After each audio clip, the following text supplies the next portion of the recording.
Charlie Chaplin remains one of Hollywood's enduring legends. His films, like Modern Times, captured the hearts of early moviegoers around the world. Today, Tracy Smith tells us, two current stars are helping to keep his creative spirit alive. Near the corner of Sunset and La Brea, there's a Hollywood studio that, for singer-songwriter John Mayer, is also a state of mind. So we're kind of standing on the dividing line where every time you drive in as an artist, you can shake off whatever's behind you, literally, and you can just think about the work you want to make. When Mayer and director Joseph McGinty Nichol, known as Mick G, bought the place recently, they landed a piece of Hollywood history. So this was Chaplin's screening room. So now let me take you back to the good old silent days. As in Charlie Chaplin, the English silent film actor and director.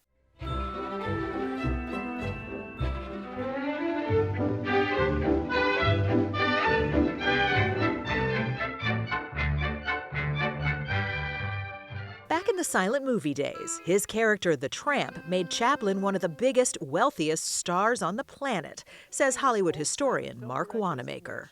He had plenty of money, and Sidney Chaplin, his brother, was the business manager, and they decided they should have their own studio. They felt they were creating something special, artistic, in this new budding industry.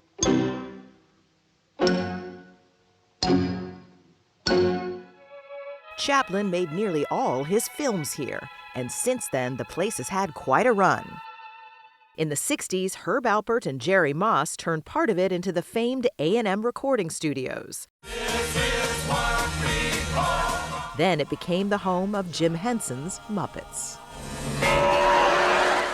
And they put Kermit the Frog on the front gate as the Tramp, which was a landmark there. When Henson's company moved out, the historic lot's future looked uncertain. How did you hear that this place was for sale? For me, it was the worst kept secret in Hollywood. And we heard about it, and John sniffed around and did it his way, and I sniffed around and did it my way. And then he sort of turned away from that idea. Couldn't afford it. I was advised that it was probably more money than it was worth. And then we looked at one another and was like, maybe we could go in on this together. It's a very challenging time for the recording studio industry in the world because of technology and the ability to record at home. It's also a very tricky time for Hollywood itself. And I'm of a vintage where I saw aerospace leave Southern California. It made me sad. And now we're seeing Hollywood leave Southern California. And I think it's a defining characteristic of our town. So if we have a chance to lead by example and plant our flag and try to do the right thing by the people who help define the culture of this town, cheers, we're all about it. So this is our soundstage. Wow. Yeah, the funny thing is it used to be outdoors. It was open. Indeed. Mayer and Mick G renamed the lot Chaplin Studios and gave it a light refresh. Who are you people? Mick G, director of blockbusters like Charlie's Angels and EP of the TV show The O.C., claimed Chaplin's old office. Do you feel the spirit of Charlie Chaplin here? I do. I mean, I do my best. I don't know. Are you hippy-dippy granola spirit world? I'm somewhere between earthly and spiritual. That's a combination that's served Mayer well in his 25-year Grammy-winning career. He oversees the recording studios and the extraordinary legacy of A-list artists who've made music here. And it's too late, baby, now. Carole King recorded Tapestry in Studio B, which stayed on the charts for more than 5 years. In Studio A, just about every pop star of the 80s gathered under one roof to sing.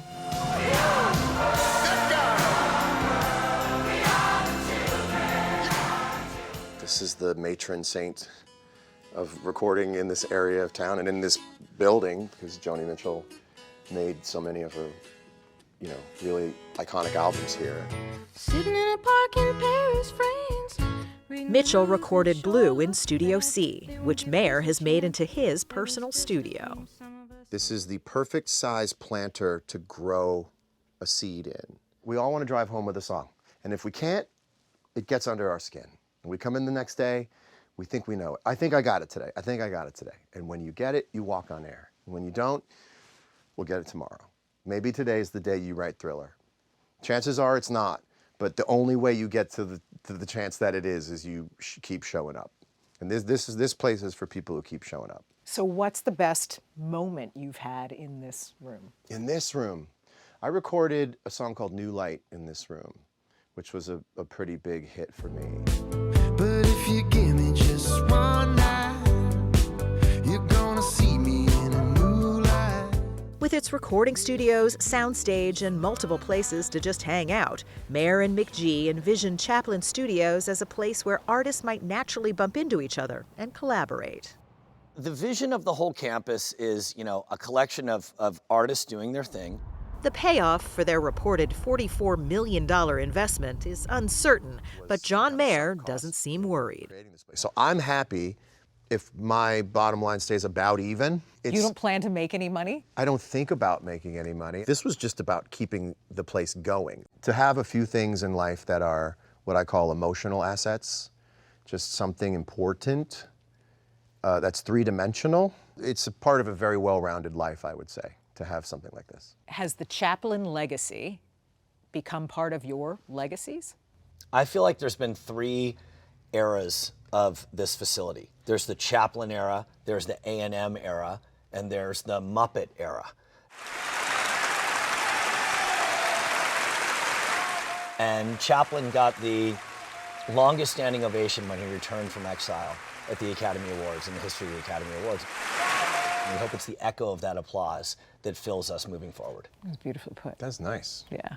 That's making it. That's making it.